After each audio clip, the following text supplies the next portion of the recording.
Hello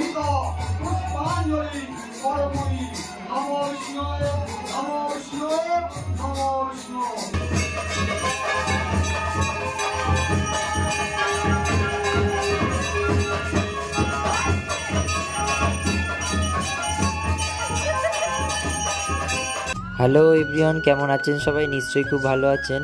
প্রায় 4 মাস পর একটি ভিডিও নিয়ে আপনাদের সামনে এলাম। এই ভিডিওটি আমাদের পাড়ায় পুজো হয়েছিল গত শনিবার 11ই মে।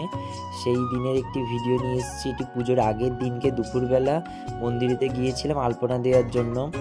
প্রতি বছর আলপনাটা আমিই দিই, সেহেতু এবছর আমিই দিয়েছিলাম। আর আলপনাটা যেহেতু প্রতিদিন এখানে পুজো হয়, সেহেতু আলপনাটা উঠে গিয়েছিল। এবার সেহেতু আলপনা আর নতুন করে কিছুই দিচ্ছি না, আলপনার ওপরে আলপনা দিচ্ছি, মানে যেগুলো উঠে গিয়েছে সেগুলো আর কি ঠিক করে দিচ্ছি। আমি দুপুর 2টোর সময় এসেছিলাম, আলপনা দিয়ে দিতে আমার প্রায় 4:30 বেজে গিয়েছিলো। এইদিকে আমার আলপনা দেওয়া হয়ে গিয়েছে। এই হচ্ছে তার ফাইনাল রেজাল্ট। আপনারা অবশ্যই জানাবেন কমেন্টে কেমন লাগছে। যেমন পেরেছি তেমন দিয়েছি।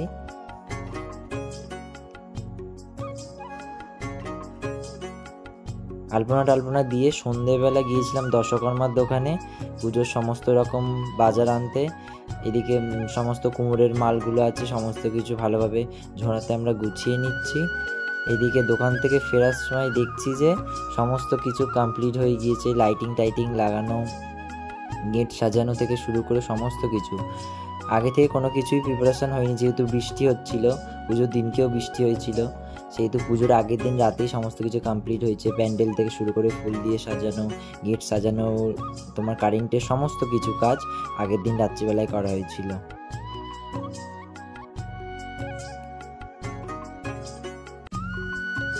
এটা পুজোর দিন, এখন বাজে 3:30। এখন আমরা সবাই যাচ্ছি গঙ্গা স্নান করতে।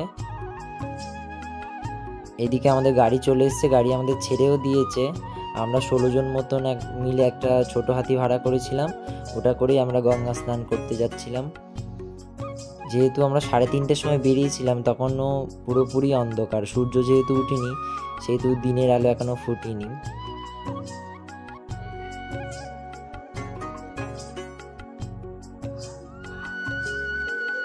এদিকে আমরা গঙ্গায় চলে এসেছি। গঙ্গায় যে যার মতন আমরা সকলে স্নান করে পুজোর জন্য গঙ্গা জল নিয়ে নিয়েছি।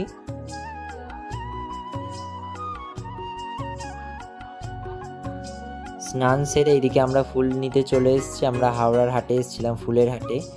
ওখান থেকে আমরা সবাই মিলে এবার ফুল নিয়ে নেব।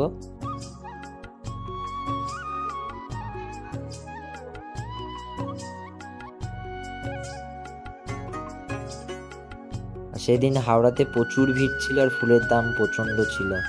যেহেতু বৃষ্টি হচ্ছিল, ফুল টুলের দাম প্রচুর ছিল এবং ভিড়ও প্রচুর ছিল।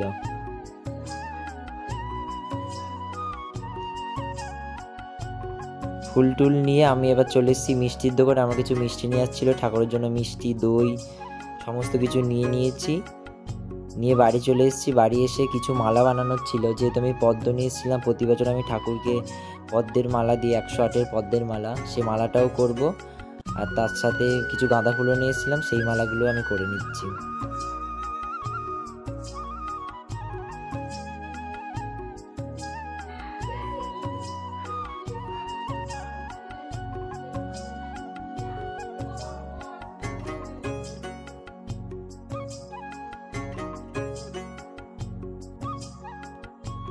এই সেই পদ্মগুলোর এক এক করে আমি পাপড়ি ছাড়িয়ে নেব। পাপড়ি ছাড়িয়েই মালা করব। অন্যান্য বছর পাপড়ি ছাড়িয়ে মালা করি না, কিন্তু পাপড়ি না ছাড়িয়ে মালা করলে আমার অত ভালো লাগে না। কিন্তু পাপড়ি ছাড়া মালা করলে বেশ আমার দেখতেও ভালো লাগে, না আমার ভালো লাগে বেশ। সে তো ওইভাবেই মালা করব। এক এক করে সমস্ত পাপড়ি ছাড়িয়ে ওই মানে পদ্ম ফুলের পাপড়িগুলো আবার কুচো ফুলের সাথে মিশিয়ে পুজোতে লাগিয়ে দিয়েছিলাম। পুষ্পাঞ্জলিতে, পুজোতে ওই দিয়েই দেওয়া হয়েছিল। এদিকে আমার মালাটা করা কমপ্লিট হয়ে গিয়েছে। দেখুন আপনারা কেমন লাগছেন জানাবেন কিন্তু অবশ্যই। মালাটা কেমন লাগছে, মালাটা কিন্তু আমি নিজের হাতে গেঁথেছি।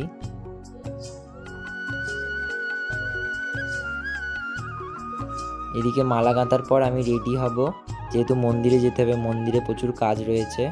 চলুন আমি রেডি হয়ে নিই। এদিকে আমি রেডি হয়ে গিয়েছি, এবার মন্দিরের দিকে যাব। মন্দিরে গিয়ে আমার কিছু কাজ রয়েছে, সেই কাজ সমস্ত কিছু কমপ্লিট করতে হবে। এবার আমি বেরিয়ে পড়েছি, যাব মন্দিরে। মন্দিরে আমি চলে এসেছি। চলে এসেই প্রথমে আমি আমার বরণডালার কুলোটা নিয়ে বসেছি, ওটাই প্রথমে একটু গুছিয়ে নেব। আর এদিকে আমাদের সবাই কিন্তু ঠাকুর আনতে চলে গিয়েছে। দুপুরবেলা মা শীতলা মা মনসাকে আনতে চলে গিয়েছে। আমি আর যাইনি, যেহেতু প্রচণ্ড রোদ ছিল সেদিন, মানে দিনের বেলা রোদ ছিল, রাতে কিন্তু বৃষ্টি হয়েছিল, সেহেতু আমি আর যাইনি। আর এদিকে পুজোরও কিছু কাজ বাকি ছিল, সেহেতু আমি যাইনি কোনো, মানে গত কয়েক বছর হচ্ছে আমি আর যাচ্ছি না দুপুরবেলা করে। এদিকে মন্দিরেই কাজ করি, কেননা সবাই গিয়েছে সব। এইদিকে আমি সমস্ত কিছু গুছিয়ে নিই। চলুন আপনারা দেখতে থাকুন ভিডিওটি।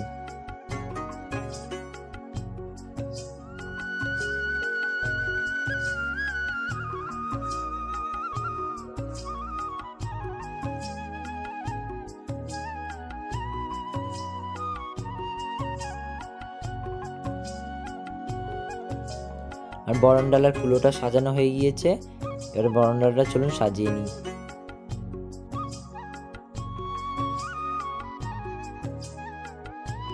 বরণডালাতে আরও অনেক কিছু দিতে হয়, ভিডিওতে হয়তো সমস্ত কিছু দেখানো হয়নি, কিন্তু দিয়েছিলাম। 1 ছড়া কলা, 9টা পান, ধান দুর্বা, গোবর, এগুলো দেখানো হয়নি, কিন্তু এগুলো শেষে দেওয়া হয়েছিল।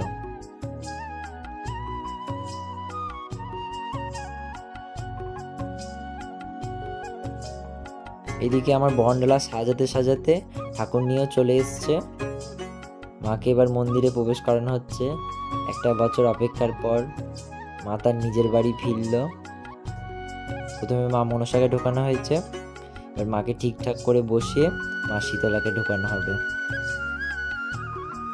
আমাদের দুপুরবেলা 2টো পুজো হয়, শীতলা পুজো আর মনসা পুজো, আর রাত্রিবেলা কালী পুজো হয়। টোটাল 3টে পুজো হয়। এটা গোটা দিনের ব্যাপার, মানে সারা দিন সারাটা রাত প্রচুর আমরা মজা করি সবাই। এদিকে মা শীতলাকে এবার ঢোকানো হচ্ছে। মাদেরকে বসানো হয়ে গেলে সমস্ত মালা আমি এক এক করে পরিয়ে দেব।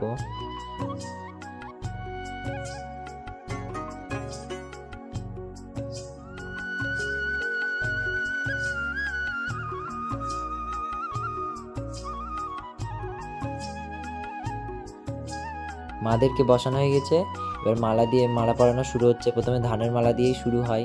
আমাদের এখানে ঠাকুরকে প্রথমে ধানের মালাই পরানো হয়, তারপরে বিল্লপত্রের মালা, তারপরে জবা ফুলের মালা, তারপরে এক এক করে সমস্ত ফুলমালা দেওয়া হয়।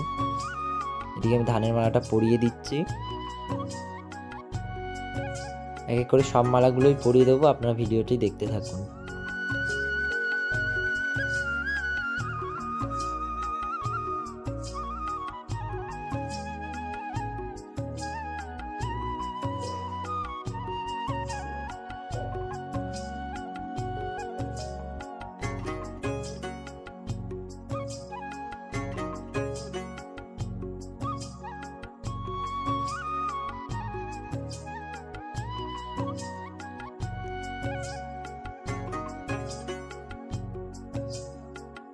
এই মালা দেওয়ারই সময়ই তোমার হচ্ছে গিয়ে এখানে প্রচুর, মানে আমাদের এখানে সেই দিনকে প্রচুর বৃষ্টি হয়েছিল, ঝড় উঠেছিল, কারেন্ট চলে গিয়েছিল। তার সেই জন্য আমি কিছু কিছু ক্লিপ নিতে পারিনি, যেমন ঠাকুরকে ফুলের মোটুক টোটুক পরানোর সময় এই সমস্ত ভিডিও নিতে পারিনি, যেহেতু মন্দির পুরোপুরি অন্ধকার হয়ে গিয়েছিল, যেহেতু লোডশেডিং হয়ে গিয়েছিল। আমাদের এখানে জেনারেটরের কোনো ব্যবস্থা ছিল না সেই দিন, সেহেতু ওই সমস্ত ক্লিপগুলো নিতে পারিনি।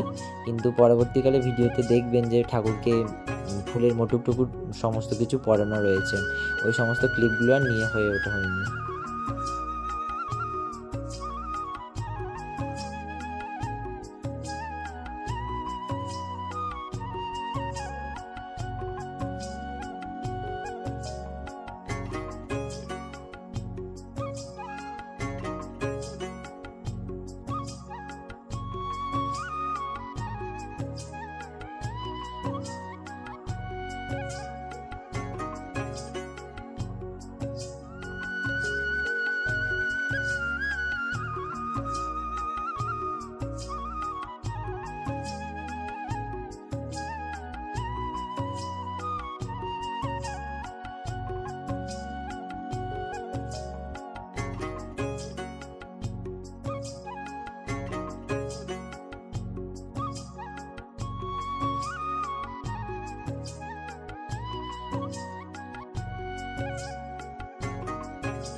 সমস্ত মালা টালা দেওয়া হয়ে গিয়েছে, আমাদের ঠাকুরমশাইও চলে এসছে।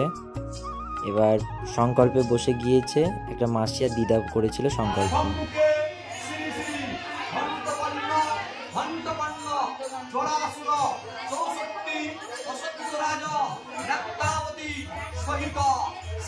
পুজো হতে এদিকে দণ্ডি কাটাও হচ্ছিল, পাড়ার সবাই দণ্ডি দিয়েছিল, যারা যারা মায়ের কাছে মানসিক করেছিল দণ্ডি দেওয়ার, তাই এদিকে সমস্ত দণ্ডি দিচ্ছিল।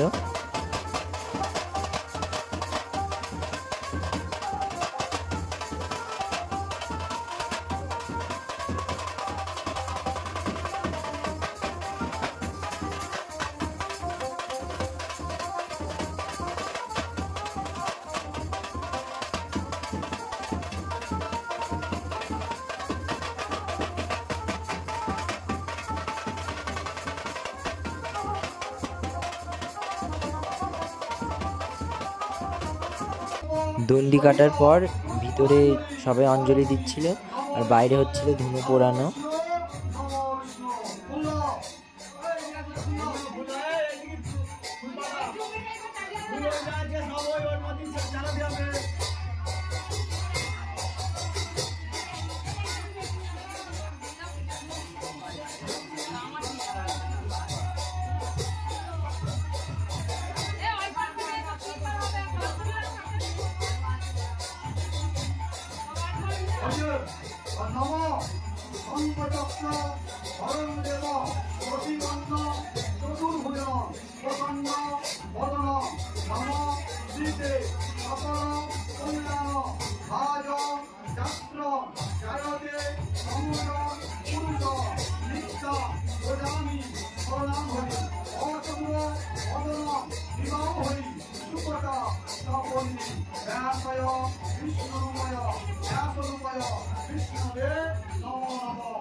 এদিকে ধুনো পোড়ানো হয়ে গেছে, ঠাকুরমশাইও ধুনোতে জল দিয়ে দিয়েছে। এর অঞ্জলির পর নিয়ম অনুসারে দুপুরবেলা 28 প্রদীপ জ্বালানো হয়েছিল, যারা যারা উপস্থিত ছিল সবাই এক এক করে প্রদীপ জ্বালিয়ে নিল। প্রদীপ জ্বালানোর পর এবার শেষবার আরতি হবে, এই পুজো সমাপ্ত হবে।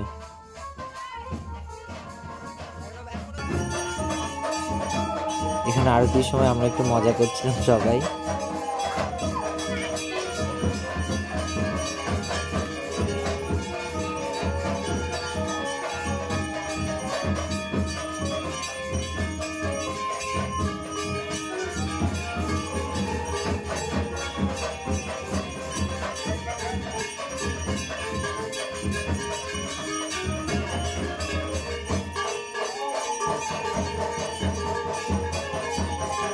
দুপুরবেলার পুজোর খুব ছোট ছোট মুহূর্ত একটি ভিডিওর মাধ্যমে আপনাদের সামনে শেয়ার করলাম। রাত্রিবেলা পুজোরও একটি ভিডিও অবশ্যই আপনাদের সামনে শেয়ার করব। সো চলুন, ভিডিওটি আজ এত পর্যন্ত। যদি ভিডিওটি ভালো লাগে অবশ্যই একটি লাইক করবেন এবং কমেন্টের মাধ্যমে জানাবেন ভিডিওটি কেমন লাগলো। অনেক অনেক ভালো থাকবেন। নমস্কার।